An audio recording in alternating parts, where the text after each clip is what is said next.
Oficialmente, então, boa noite, vamos começar nossa aula, aula 14 já, sobre funcionalismo, a fundação e a evolução, parte 1. Basicamente, a nossa disciplina vai até o final agora, estudando funcionalismo, tá? A escola funcionalista. Então, a fundação e evolução, parte 1, parte 2, parte 3, parte 4, parte 5, acho que vai até a parte 6. Nós vamos seguindo aí a disciplina até o final com funcionalismo. Nós estudamos as influências interiores ao funcionalismo, são os primos, né, Charles Darwin e Francis Galton, e após a chegada deles no mundo, outras pessoas foram influenciadas por suas ideias, né? Uma dessas pessoas é um cara chamado Herbert Spencer. O Spencer, ele teve uma vida muito interessante também, assim como muitos daquela época, né? O Spencer, que é esse senhor simpático aí da foto, nasceu em 1820 e morreu em 1903. Portanto, ele era contemporâneo também do Charles Darwin, contemporâneo do Galton, contemporâneo do Wundt, né?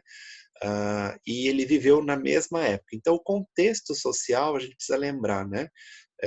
Que era um mundo em que surgia, então, os primórdios da ciência mesmo, como nós conhecemos hoje. O Wundt sistematiza a psicologia experimental, que foi batizada depois pelo seu discípulo Titchener como estruturalismo. Ao mesmo tempo, Charles Darwin desenvolvia a teoria da evolução, o Galton pegava ali a hereditariedade, estudava um pouco da questão da seleção natural e colocava, então, como importante as diferenças individuais, e para isso ele desenvolveu um estudo dos testes mentais, que a mente poderia ter um conteúdo hereditário, né, transmitida pelas gerações. E nesse mesmo contexto, Herbert Spencer, ele vem com darwinismo social. O que é o darwinismo social? Basicamente é pegar a teoria do Darwin, que era aplicada à biologia, às espécies, aplicado ao funcionamento biológico, né, de um ser vivo, e aplicá-lo ao mecanismo social. Então, a sociedade sendo vista por alguém que considerava Darwin correto, né? Então, a escola funcionalista, ela teve aí um grande expoente nos Estados Unidos, que foi Herbert Spencer. Embora ele não fosse americano, né? Nasceu em Derby, na Inglaterra, e demorou muito a aprender a ler. Diferente do Galton, a gente vê assim que tem muitos filósofos, muitos teóricos que foram surgindo na nossa história, que eles têm uma vida diferente. Muitos tiveram dificuldades escolares, como, por exemplo, aqui o Spencer. O próprio Charles Darwin não era um aluno brilhante. E aí sempre tem um que se destaca, igual o Galton, que com 2 anos e meio já leu um livro inteiro, né?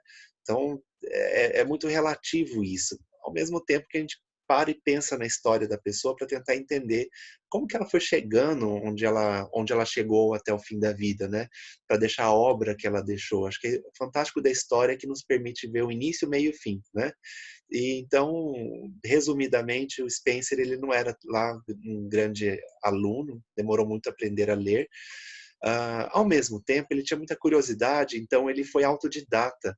E como autodidata, ele se formou engenheiro. Pensa um engenheiro autodidata, hoje em dia, eu não sei se eu confio não, mas naquela época não tinha muitos requisitos para se ter uma graduação ou não, você poderia trabalhar em qualquer área, e ele como autodidata aprendeu sobre engenharia e foi trabalhar nas ferrovias, né, entre os anos 1837 e 1846.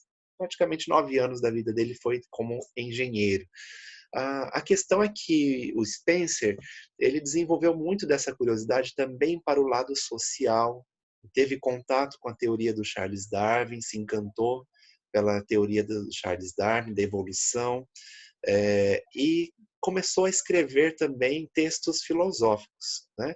Então, Spencer era engenheiro e nós poderíamos dizer que ele também foi filósofo.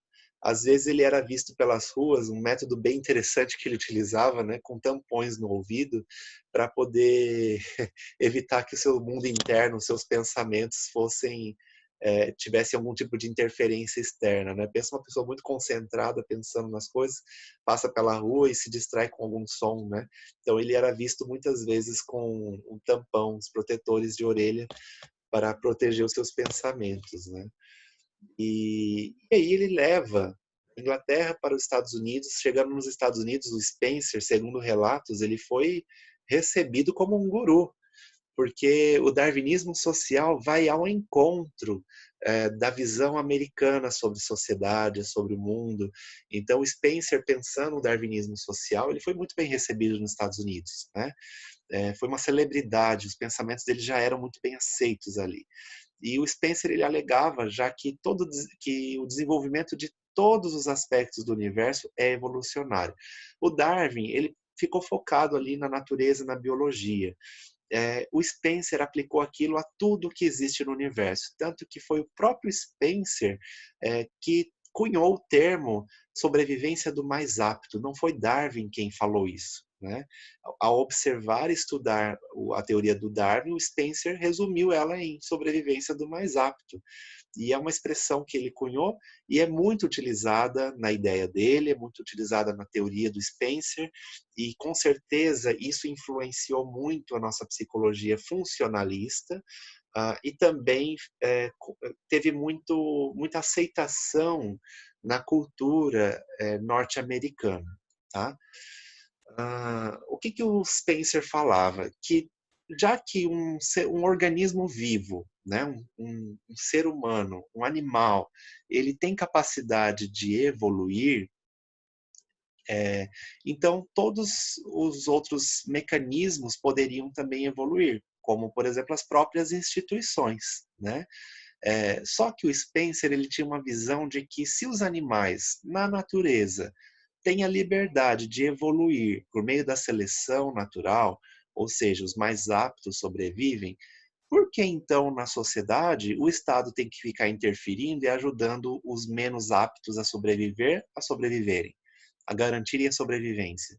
Então, do ponto de vista do Herbert Spencer, o Estado deveria interferir menos possível no modo de desenvolver e crescer a sociedade. Então, as instituições, por exemplo, como escola pública, ele não era favorável, a saúde, ele também não era favorável, que cada um buscasse a sua, né? Basicamente, essa era a visão, porque assim os mais aptos sobreviveriam, né?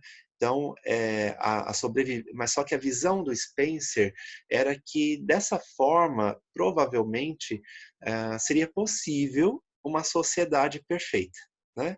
Só que a gente para e pensa hoje com o olhar de século XXI, né? Com o olhar dos anos 2020, e a gente começa a entender que perfeição não existe. Tanto que a nossa psicologia trabalha muito isso, principalmente nos processos psicoterapêuticos, né? As pessoas sempre em busca de muita perfeição, né? E a gente sabe que a sociedade ela não é perfeita e dificilmente ela será um dia perfeita da forma como nós esperamos, da forma como Spencer esperava. Essa perfeição não existe, né? Fazendo um parênteses aqui para vocês, perfeito vem de feito por completo, né? Perfeito significa que se você completou alguma coisa que você iniciou, está perfeito. Não importa se você tem aquela opinião de que perfeição seja algo brilhante, excepcional. Perfeição é estar perfeito, estar completo, né? Feito por inteiro. Então, se você concluiu a sua atividade, está perfeito, está tudo certo, né? Isso ajuda a gente a amenizar um pouco das autocobranças com a perfeição, né? E aí o Spencer tinha essa visão de que a sociedade poderia ser perfeita se sobrevivessem só os aptos a isso, os que tivessem lá condições de se manter numa sociedade. Chegou à conclusão também de que a seleção natural se aplica tanto na sociedade quando pensada em termos de cooperação. O que significa isso? Nós só vamos sobreviver em sociedade se nós cooperarmos uns com os outros. Isso é uma visão interessante, né? A cooperação, às vezes, é em detrimento do individual, em prol da supremacia do grupo. Então, tem coisas que a gente precisa abrir mão para que o grupo sobreviva, né? Vou fazer outro parênteses. A gente pensa nessa situação agora de isolamento social. Principalmente no início, né, aquelas 2 primeiras semanas que foram mais intensas de isolamento, a atitude individual interferia no todo, né. A gente sabia que ali, as pessoas estarem desrespeitando as recomendações trariam um risco muito grande para o grupo, né. Então, nesse sentido, se nós fôssemos pessoas que naturalmente, cooperássemos uns com os outros, sem precisar alguém ficar exigindo isso da gente, né, provavelmente a sociedade ia sobreviver de um jeito muito diferente, né. E isso acho que depende muito da cultura, e o Spencer ele estava lá numa cultura americana em que tinha o quê? O que que a gente percebe, né, sem querer julgar, mas, eh, tomando como um ponto de vista de brasileiro, olhando para os Estados Unidos, né. É uma cultura, extremamente competitiva. Então, se existe competição na natureza, por sobrevivência, lá também, né, a sobrevivência do mais apto, né, ao mercado, a vida em sociedade americana, né.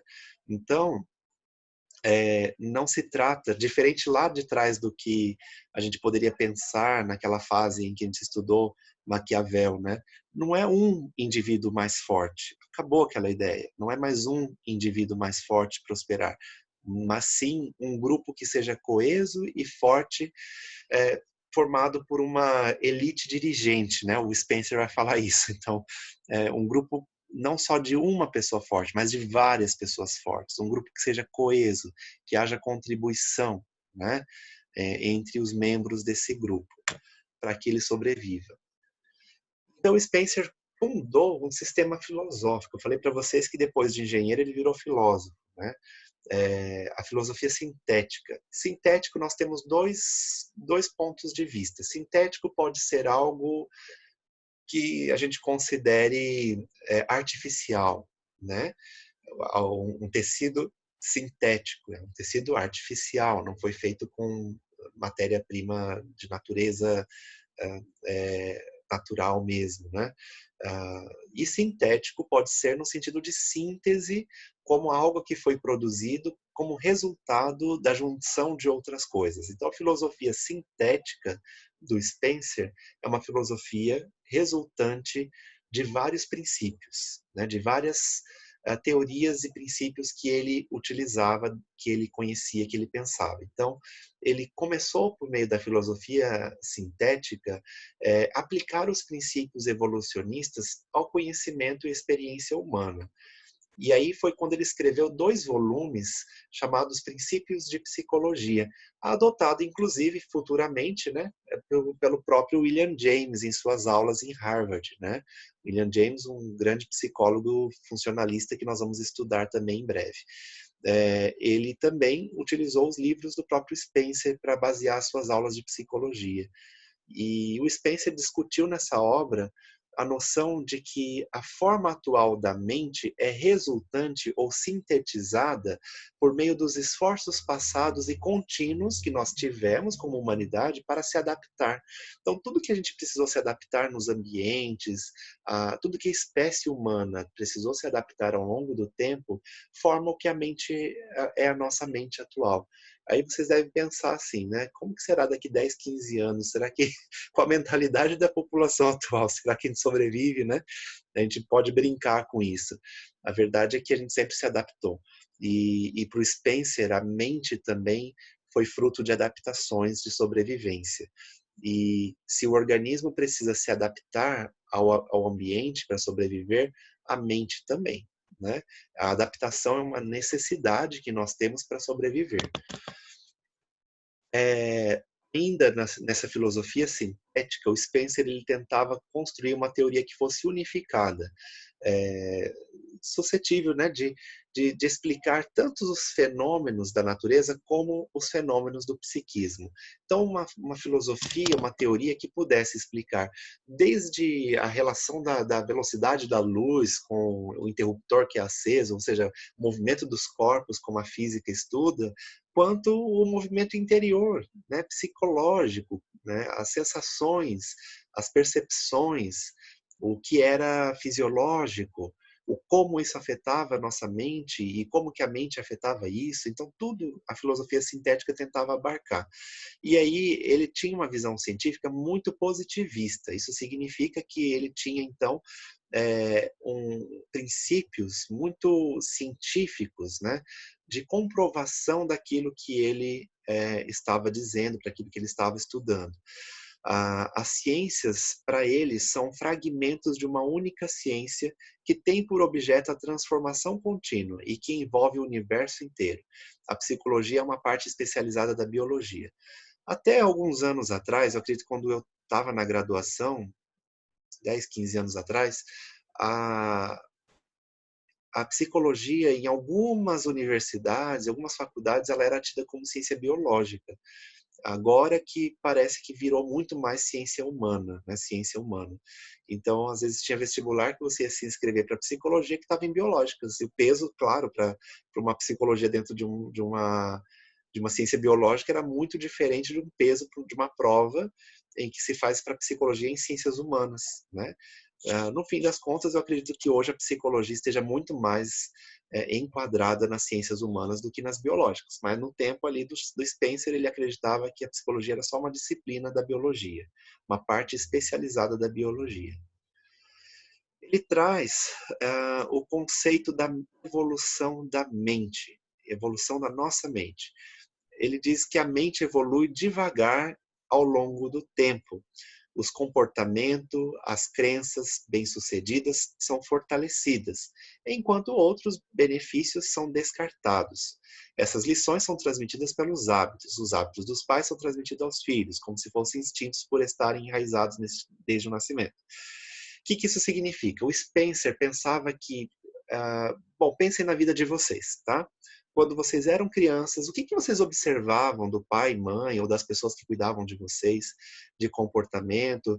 Será que alguém já disse para você, nossa, você é parecida com seu avô, você é parecido com seu pai, você é parecido com sua mãe? Nossa, esse jeito aí, esse gesto que você fez com a mão lembra muito teu pai, sabe? Nossa, quando você faz essa cara, é a cara do teu avô. Sabe essa coisa que a gente fala no dia a dia, a gente percebe nas famílias muito essa conversa? É exatamente o que o Spencer diz, que por meio da relação, dos hábitos que os nossos pais têm e a nossa relação com os pais e com as pessoas à nossa volta, nós vamos assimilando esses hábitos, mesmo que sofram alguma modificação.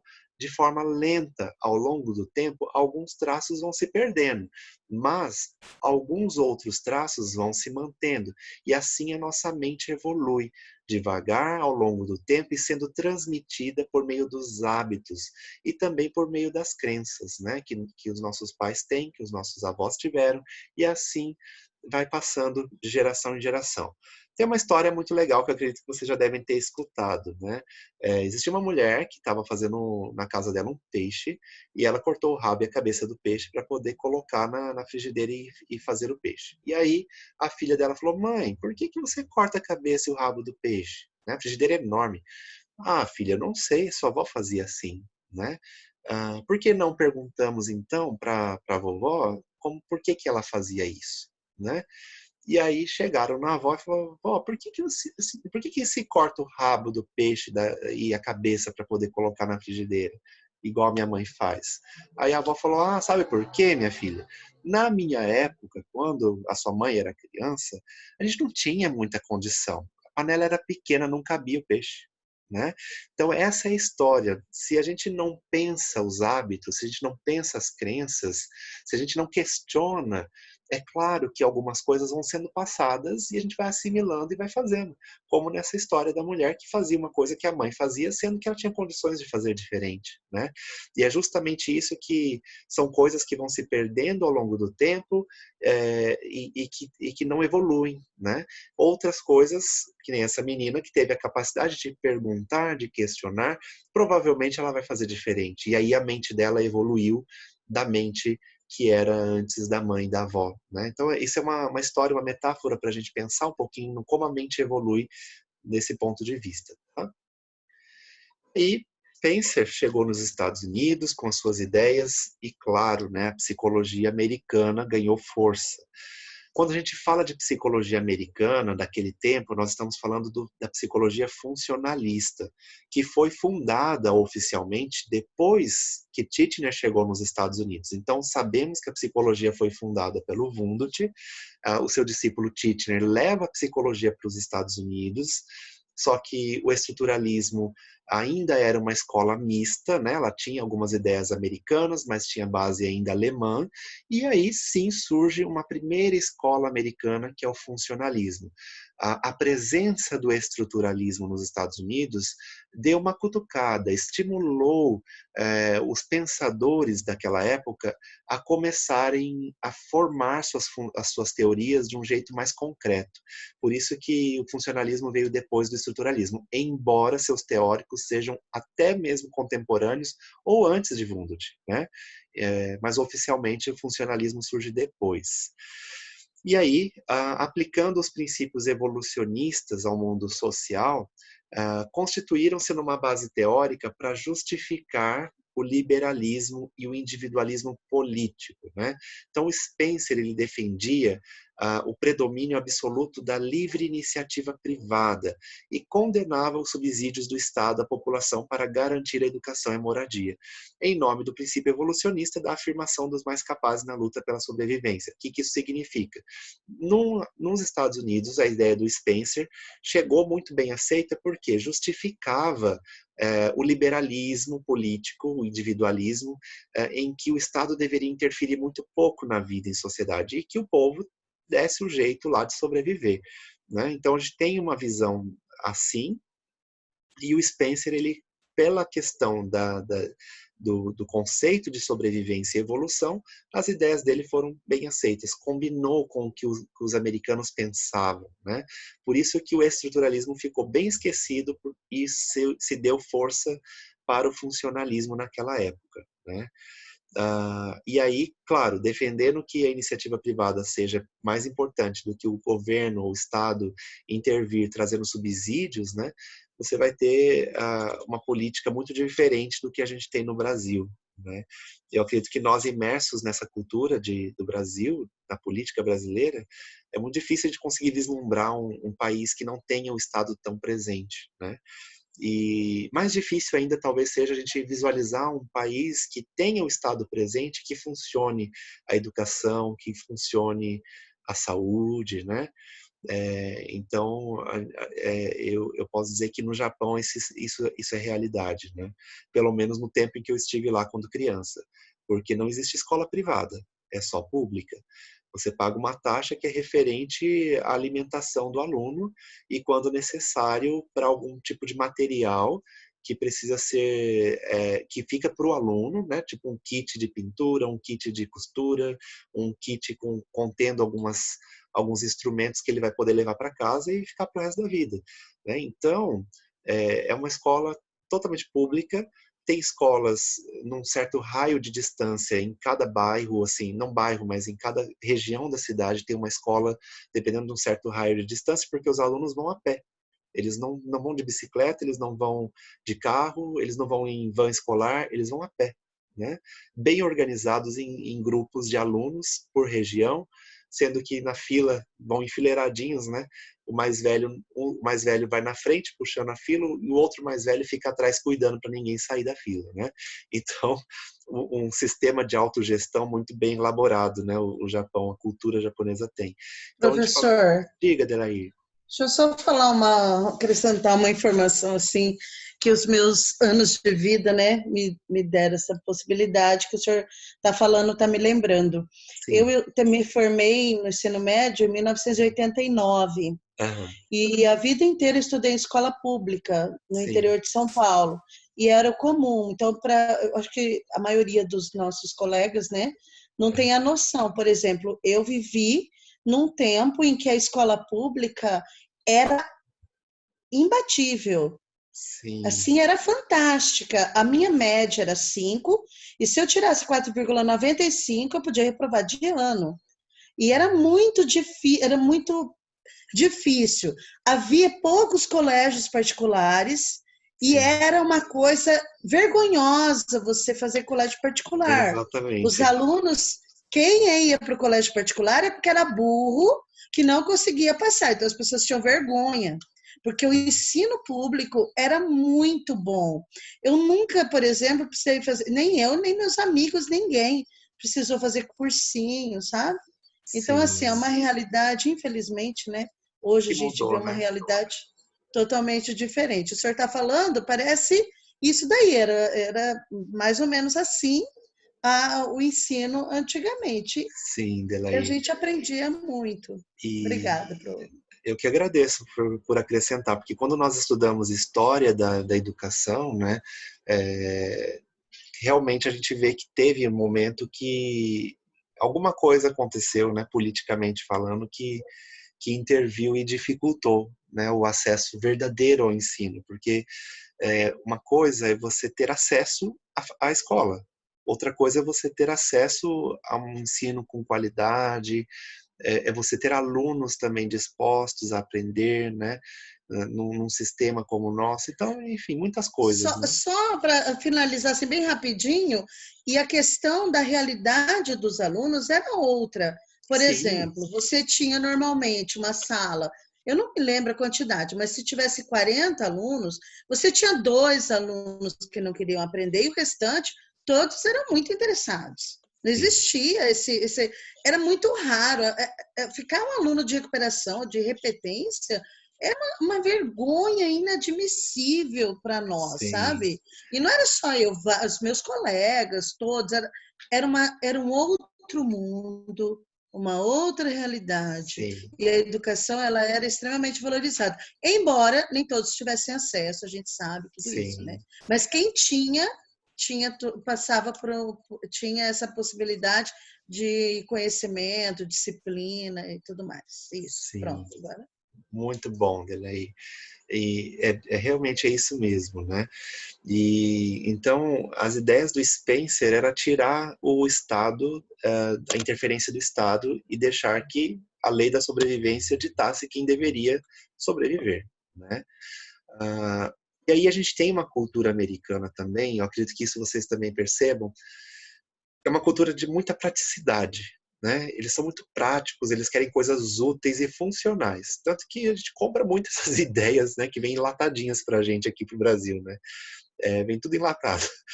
Então, comida enlatada é super prático, né? Para quem não tem tempo, vai lá e faz um miojo. Então, é super prático, útil, funcional. Essa é a cultura americana, né?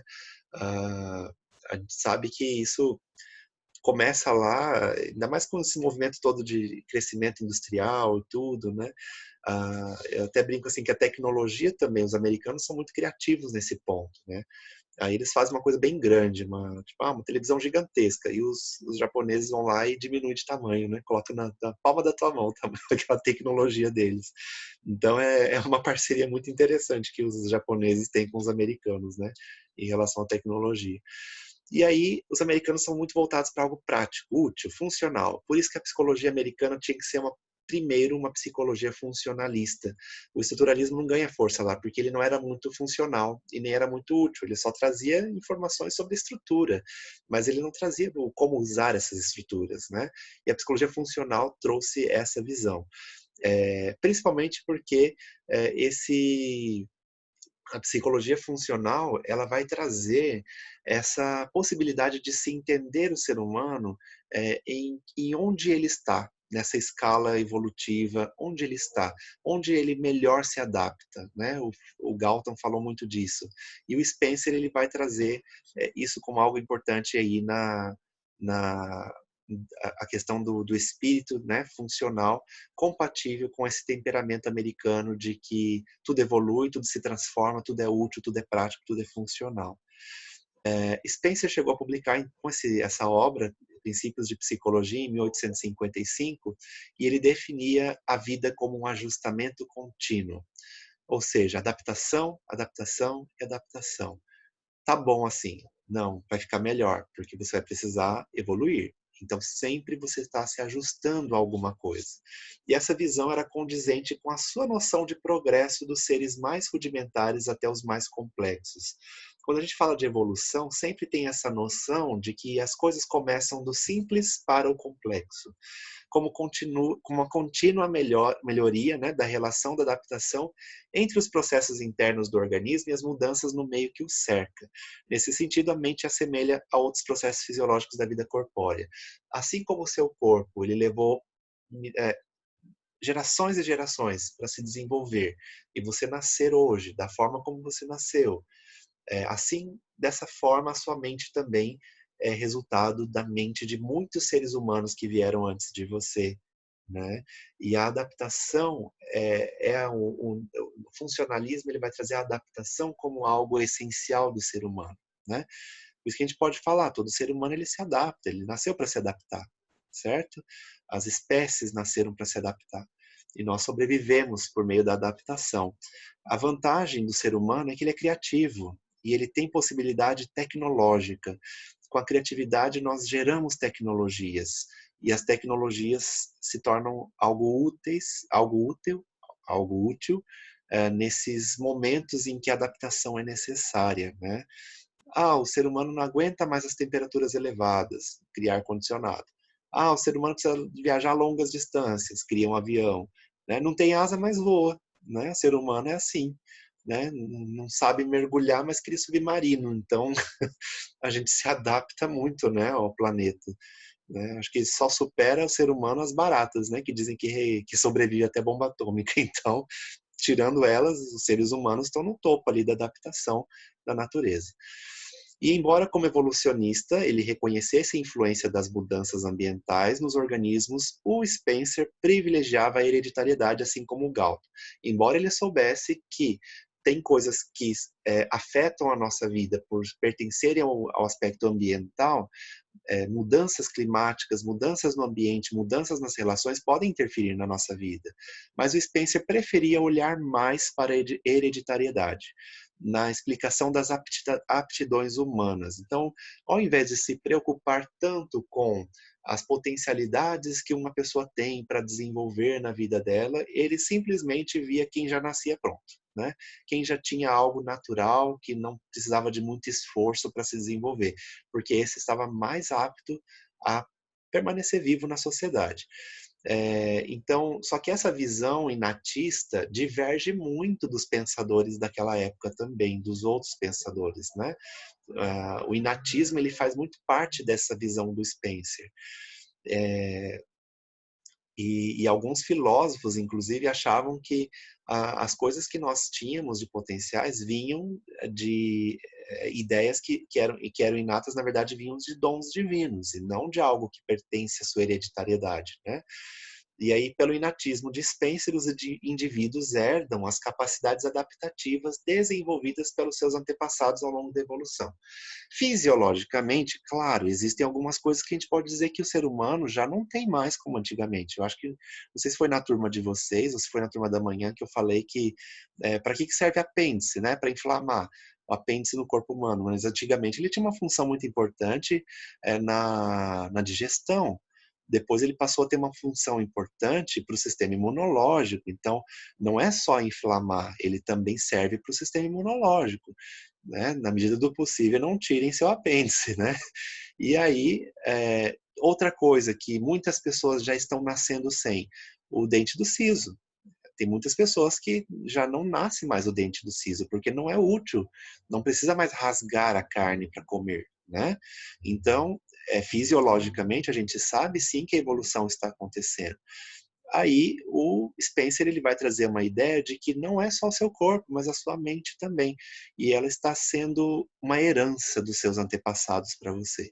Não só o teu corpo, não só a tua biologia, mas também o seu aspecto mental, o seu psico. Então, biopsico é até onde o Spencer considerava. Aí a gente tem hoje, né, biopsico, socioambiental, espiritual. Isso já não é mais parte do Spencer, isso já não é mais as ideias dele. Isso daí já é para outros teóricos, né?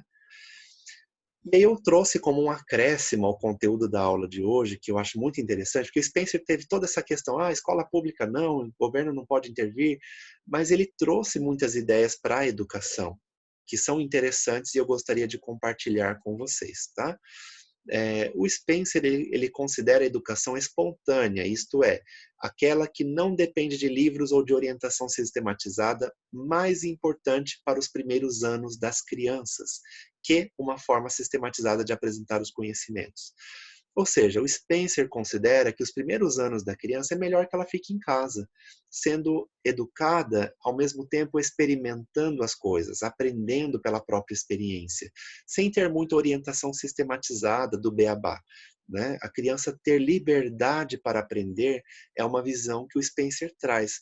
Essa criança, primeiro ali em casa, aprendendo, né, com a experiência que a vida dela pode trazer, as situações que a família pode trazer, que o mundo em volta dela pode trazer, para daí ela ir para uma escola.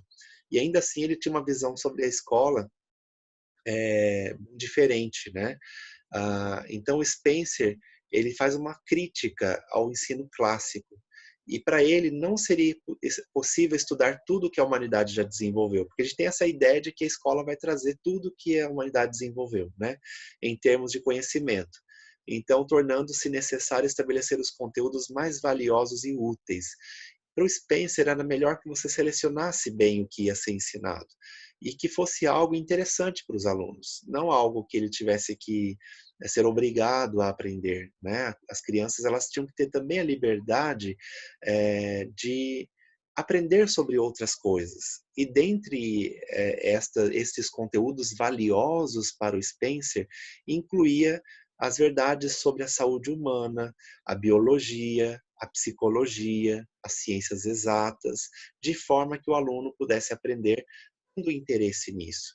E a escola, olha o propósito da escola para o Spencer, era preparar as crianças para que eles pudessem enfrentar a difícil concorrência com o outro. Né? Fantástico, né? A escola é só para te preparar para a concorrência, que o mundo lá fora é severo, né? Sabe, tem uma frase que eu lembrei que eu já ouvi muito algumas pessoas falarem, né? Se você falando, a pessoa não aprende, a vida vai ensinar, né? Se a pessoa na escola não está aprendendo, então lá fora ela vai ter que se virar com a competitividade. Né? Nós vivemos no mundo competitivo e o Spencer ele dizia que a escola deveria ensinar que a sobrevivência dependia de cooperação e a cooperação garantiria a sobrevivência do grupo e assim desses indivíduos pertencentes ao grupo. Né? Então, dessa forma, os grupos mais aptos a sobreviver poderiam ganhar destaque e levar adiante a mente desenvolvida que eles tiverem. Né? Então, é isso. E aí, o Spencer elabora, então, 7 princípios para nortear a educação. E eu tentei sintetizar, né, esses princípios e trazer uma imagem que represente um pouquinho desse princípio. Então, se vocês observarem a foto, é o menininho contando ali as contas, né, as miçangas. É meio grande para ser miçanga, mas está contando ali as bolinhas. E você vai ensinar uma criança como, né? Primeiro ela vai brincar com esse objeto, ela vai aprender que essas bolinhas vão de um lado para outro, vai perceber que elas têm cores diferentes e em algum momento o adulto vai chegar e vai passar uma bolinha para um lado e falar né? Aí daqui a pouco o adulto vai passar mais uma bolinha para lá e falar 2. E em algum momento ela vai entender que se você passar 1 e depois passar 2, vai virar 3, né? Então, o primeiro princípio do Spencer é que ábaco, Fábio, muito obrigado. A palavra do brinquedo aqui, ábaco. O primeiro princípio do Spencer é que, em se tratando de educação, é preciso proceder do simples para o complexo. Então, a gente nunca começa a ensinar algo do complexo, do mais difícil. A gente começa pelo simples. É uma lógica que é usada até hoje, né? Não é só o Spencer que pensa assim. Aí aqui tem essa menina, ela tá rindo ali porque ela tá ouvindo alguma coisa no telefone, não é um telefone sem fio, é um telefone com fio, né? E aí, o segundo princípio diz que a gente precisa desenvolver o espírito da criança, traduzindo o espírito por motivação. Né? As crianças elas precisam ser motivadas a construir conhecimento a partir daquilo que é desconhecido para elas. E aí a estratégia, eu acredito que a ludicidade na educação seja uma boa estratégia para manter a criança querendo aprender, estimulando ela a querer saber mais. Por exemplo, aqui, esse telefone com um fio de barbante, né? Se vocês lembram, o fio tem que estar bem esticado. Por quê? O som se propaga no ar, né? O som ele consegue se propagar em ondas pelo ar, e você precisa estar com a cordinha bem esticada para poder captar essa vibração do som. Então, isso é um conhecimento científico, mas a criança não sabe o que é isso. Mas em algum momento ela vai despertar a curiosidade para tentar entender como que esse telefone funciona. Aqui, acho que sala de professor de criança deve ter muito isso, né? O alfabeto, ABC na parede, com desenhos. Vocês devem ter tido a oportunidade de ver alguma sala assim, ou figuras assim. O terceiro princípio dirigente do Spencer, ele diz que é um complemento do primeiro. Isto é, as nossas lições devem começar pelo concreto e terminar no abstrato. O que é concreto? É o que eu posso tocar, é aquilo que eu vejo e consigo saber o que é. Então, por exemplo, um avião, uma bicicleta, um coelho, um dinossauro, né, um brinquedo de dinossauro, né, um computador, um elefante, são coisas concretas. Então, para que depois desenvolva o abstrato, você primeiro dá a informação concreta. Mostra para a criança o aviãozinho, o avião, avião, começa com A. O A é essa letra. Isso aqui é A de avião. É assim que você vai aprendendo a falar avião, a escrever avião, e por repetição, né, a criança vai aprendendo a utilizar as letras. Então, olha que interessante, começa do concreto e depois para o abstrato. A educação infantil ainda é assim. Outra coisa, princípio que ele fala que é a harmonização da educação das crianças. Para que você harmonize a educação das crianças, você precisa socializar elas. Então, eu acho assim que tem uma visão hoje de socialização da criança muito precoce, né? Criança com 2 anos e meio já está indo para a escolinha, para poder interagir com outras crianças. No fim, acaba sendo uma creche para pai e mãe poder deixar, né? Porque a realidade é que está cedo, né? A criança ela vai socializar um pouquinho mais tarde. Mas ok, hoje em dia se faz esse processo de socialização muito, muito, muito precoce. A criança poderia aproveitar mais a aprendizagem em casa até chegar o momento mesmo de entrar na escola. E a socialização é importante, porque nós vamos aprender nesse processo, a criança vai poder ter a oportunidade de aprender a dividir, principalmente aquelas crianças que são filhos únicos, né? Vão ter a oportunidade de aprender a dividir, vão ter a oportunidade de entender que existe uma fronteira entre eu e o outro e que preciso respeitar essa fronteira do outro, né? Dar espaço, entender que certas coisas machucam, que certas coisas trazem alegria. Então, a socialização é muito importante para a educação também, porque é isso que vai formar os laços, né, os vínculos que fortalecem a nossa civilização. Nossa sociedade é feita pelo social. O quinto princípio enfatiza o caminho nos diversos campos do conhecimento, que é do empírico para o racional. Então, nós tivemos do concreto para o abstrato, do simples para o complexo, do empírico, do experimental para o racional. Então, se você chegar numa criança de repente, 3 ou 4 anos e falar, olha, azul com amarelo dá verde, né? Amarelo com vermelho dá laranja. Ele vai falar para você, não, não dá não. Azul é azul, amarelo é amarelo, né? Aí se você mistura as cores na frente ou mostra para a criança e ela mistura a cor e chega na conclusão de que realmente tem uma transformação ali, ela vai construir um conhecimento e de forma empírica. E aí o racional dela não precisa experimentar de novo para ter certeza, ela já sabe, azul com amarelo dá verde, né? Então de forma indireta, na elaboração da ciência, as crianças elas vão começar a ter uma introdução científica do empírico. Vejam como o Spencer é positivista, né? Você experimenta, comprova e chega a resultados, né? O sexto princípio então enfatiza a criança no sentido que deve ser ela a protagonista da construção do conhecimento. O centro da educação passa a ser a criança, e não o professor, não o método, não o processo, mas sim a criança. Se a criança, então, ela é o centro da educação, ela precisa ter a sua criatividade valorizada e estimulada a descobrir o novo. E também tendo no processo educacional uma necessidade da criança experimentar coisas. Quanto mais se ensina de forma fechada, na opinião do Spencer, menos oportunidade de descoberta tem a criança. Se você dá uma resposta e ela não teve chance de testar para ver se aquilo é ou não é, você já tira dela a oportunidade de experimentar e de chegar em conclusões por si mesma, né? Então, o sexto princípio fala de colocar a criança no centro do processo.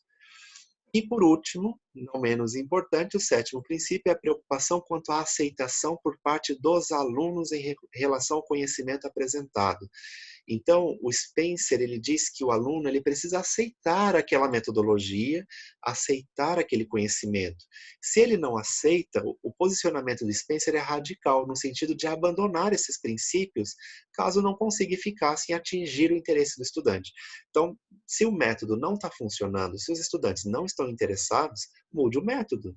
O Spencer coloca realmente o aluno como o foco, como o centro. Ele tem que ter interesse em aprender. Para isso, a gente tem que desenvolver metodologias que sejam interessantes.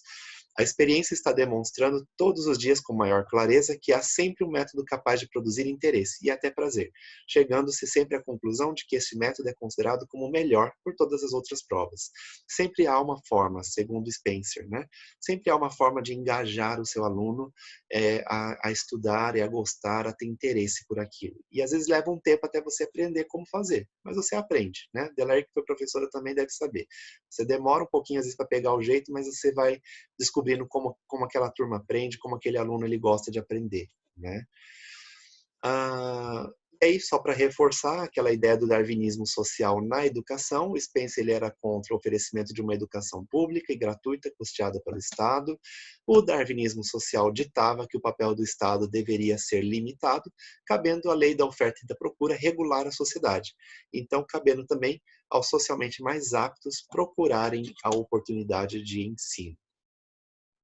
Então, hoje, falando de Herbert Spencer, nós falamos das principais ideias dele. Não esgotamos Spencer, tem muita coisa sobre Spencer, mas pegamos a parte que nos interessa enquanto psicologia. Identificamos a importância dele para a psicologia americana e também conversamos sobre o desenvolvimento desse darwinismo social na visão de Spencer. Então, pretendo disponibilizar para vocês no final de semana um exercício no Google Class. Se não tiver ainda lá, lembre-se de entrar no Google pelo seu Gmail. Eu vou encerrar a gravação.